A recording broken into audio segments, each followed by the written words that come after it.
Joining us today is Dr. Gregory J. Dunn, who has recently taken charge as Dean of Shankar Singhania School of Business. Dr. Dunn has a rich background in academic leadership, curriculum innovation, and international business education, and now will usher HSB into a new era of growth and success. Hello, Dr. Dunn. Thank you so much for joining here today. Let's start with your quick introduction and experience in higher education landscape. Thank you very much, Anu. It's a pleasure to be with you here today. So I have a long experience living in Asia. I've lived here in the region for about 15 years. The first time I came to India was about 20 years ago.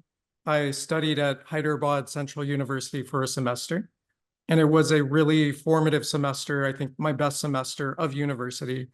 And it made me always want to come back to India to contribute something, to spend more time here, to get deeper into the culture. So it's very much a great pleasure for me to be back and to be fully immersed in doing this. Awesome. And you've taught in business schools in diverse environments across Central Asia, Saudi Arabia, Italy. So what led you here to India and becoming the Dean of Shankar Singhania School of Business? Yes, so I've had quite a different academic path. Academic paths typically are very fixed. So once you complete a PhD, ideally you get an assistant professorship, you get tenure, and eventually you can get into administrative roles, like maybe when you're in your 50s and your 60s. So this would be like a more typical path to becoming a dean. But somehow I became involved in this early on and unexpectedly. It was an opportunity that came up when I was back living in Kyrgyzstan. And I was asked to help develop the business school at the American University of Central Asia. My PhD supervisor was nice or crazy enough to let me take leave for 3 years to do this. So I stayed in Kyrgyzstan at that time for 3 years, helped develop the business program, and then went back to Singapore, wrapped up the PhD, and immediately afterwards did the same thing at another university. After that, I worked also in Saudi Arabia for a couple years, and most recently headed up a business program at a university in Rome.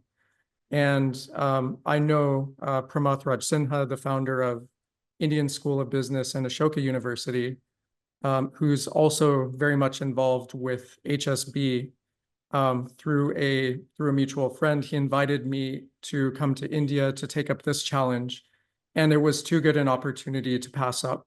It's a chance to craft a new business school in a completely different mold, and it's that entrepreneurial environment that I find most attractive and appealing. It's a chance to create something of unique value that I think we can give to India through HSB. So how are you seeing the landscape shaping up for higher education? And where do you think it's headed? Yes, so there are a lot of changes happening with higher education, and there's no reason to believe it's going to be the same in the future as it has been in the past. Institutions tend to be very static, slow to change. And the current higher education model, essentially worldwide, is based on the Prussian system from the 19th century. So this was more a system to produce people who were kind of widgets, who could slot into different roles very easily within the empire. So if you needed a clerk or someone specialized to work in a certain area, you could kind of fit them where you needed to. Nowadays, it's much easier to train and retrain, and in fact, it's essential. So we live in a highly volatile time in terms of technological progress. Things are changing very, very quickly. There's a futurist, Alvin Toffler, who argued that in any 20-year period going forward, we'll see as much change as there has been in the previous century, the century prior to that. Which I think is true. And so when we train students, we need to keep that in mind. It's not just about preparing them with technical skills. but we also need to give them the capacity to reinvent themselves, to be able to function in this kind of uncertain environment and to excel in it, to find unique ways to add value, not just doing what has been done previously, or pursuing the exact career paths that others have before them, but being entrepreneurial about careers, being entrepreneurial about how they perceive their possibilities in the world. Absolutely. It's all about multitasking, value add, learning, and learning not only technical skills, but the right mindset. So, how are students coping with this ever changing technology, and what role does having the right mindset play in helping you succeed, helping the students succeed? Yeah, absolutely. That's a great question. So having the right mindset is essential, I think, not just for students, but for all of us. So being able to learn and cultivate that mindset to be adaptable to change is absolutely essential. So if you look back just 30 years ago, in 1992, my family was one of the very first in the US and the world to get a multimedia computer that included internet with a 14.4 kilobyte per second modem, which was state of the art, the best possible thing that you could get. You had to dial up with a telephone line. The internet was slow, was clunky, it was slow to send emails. Images were extremely slow to load, low resolution images. 10 years later, in 2002, you have social media that comes out. Smartphones start to become ubiquitous. And that fundamentally changes the way that we interact with each other as human beings. So now all of us spend more time generally looking at our phones at screens than interacting face to face with other people. So that's completely uprooted and changed society in a very short span of time. Looking at today, within an even shorter space, AI has completely disrupted many things with education, with how we can produce high quality images, videos, and text. And this came for most of us seemingly out of nowhere. It was a very sudden emergence of things like ChatGPT, where we could suddenly do all of these things. But the integration of this technology is much slower. So people who are able to understand and act in an entrepreneurial way to adopt these technologies as they're emerging in order to add unique value to their organizations, to their own careers, this is something that's very powerful to be able to recognize opportunities. So rather than having pure technical skills, which do matter, it still matters if you're very strong in certain areas. And so we do train students to be exceptional product managers in this program. But in addition to that, we teach them to be futures ready in the sense that they have this mindset where they're able to understand the importance of new technology, what it may mean, and effectively use that in order to benefit themselves and the organizations for which they're working. Absolutely. I think not too long ago, everything that we do now in an Excel sheet used to be done manually. So it's all about adapting to new technology, right? And Yes. talk, yeah, talking about Harishankar Singhania School of Business, HSB is offering India's first and only 2-year fully residential MBA with specialization in product management. So, what was the thought behind developing this particular degree, and what are its unique offerings? So yes, in developing this MBA in product management, we essentially looked to the future. So we weren't looking at what had been done before. There are plenty of cookie cutter MBA programs available, plenty of decent quality MBA programs if you just want to learn general management skills. But that's not all that we teach. So with product management, this is the cutting edge. This is what many people who graduate from MBA programs go into, but they often have to adapt later on the job. We prepare students from the get-go. So with this program, it's tightly integrated with industry. So our industry partnerships ensure that students have the opportunity for hands-on learning. They get internships, job experience. They work directly with industry mentors who are either in India or international.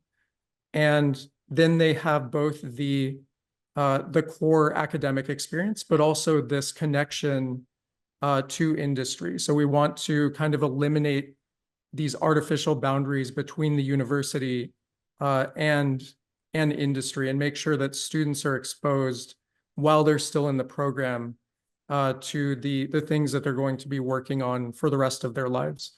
And the residential aspect, I think, is really key, because although there are product management masters in other places in the world, those are sometimes part-time, sometimes full-time, but non-residential. I think our program may be the first that's a comprehensive experience. So it's fully integrated. You get not only the classroom experience, but you're with your fellow students within the cohort, learning together, working together on real projects while on campus. So this is a really powerful and enriching experience to be physically present and based at the university while you're doing this.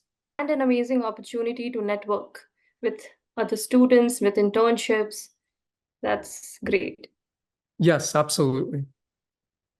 So, who do you think should ideally come to HSB, and what's the edge that it gives to students who aspire to be future leaders and innovators? So the ideal profile for an HSB student is someone who's unique.